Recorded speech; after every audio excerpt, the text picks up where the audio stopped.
Coucou, la télévision de l'entre-deux-mers. Bonjour à vous toutes et à vous tous. Un chocolat avec un cœur. Eh oui, ça c'est la tablette du cœur. Sachez que chaque tablette de chocolat qui est achetée avec 70% de cacao qui nous vient d'où, mon petit... Côte d'Ivoire. Côte d'Ivoire. Et ça va permettre à des enfants de pouvoir aller à l'école. Équiper les enfants avec un kit classe pour l'école. Donc il y a crayon, gomme, papier, taille-crayon, il y a tout l'équipement à chaque enfant. Chaque plaque, ça équivaut à un enfant équipé. Cette plaque est née en ayant visité la Côte d'Ivoire et trouvé une plantation qui avait une arôme vraiment spécifique. Donc on travaille cette fève et en même temps on fait l'humanitaire pour pouvoir aider ces enfants.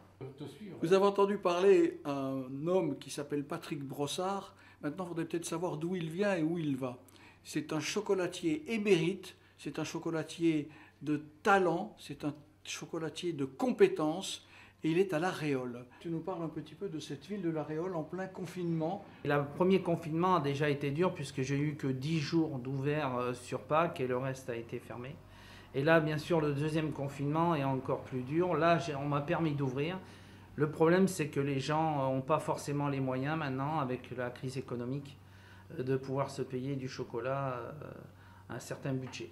Donc ça, c'est la problématique. Et ensuite, au niveau des aides, c'est compliqué puisqu'on survit gentiment à la société, puisque les aides ne tombent pas, les taxes, elles tombent. Donc on a des taxes sur mars, plus le rappel de mars, plus maintenant. Mais on n'a pas pu garder l'apprenti. On essaye d'avoir des marchés pour pouvoir tenir au niveau de la fabrication de Noël.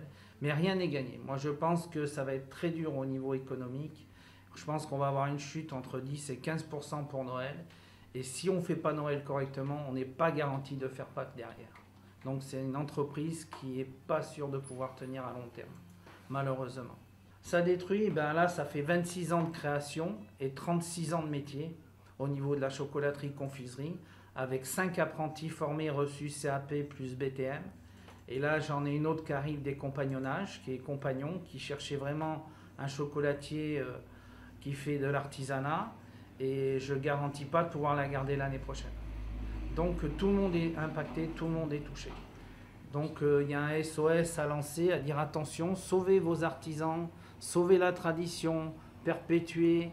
Il faut qu'on essaye de se souder vraiment à l'intérêt général et en commun.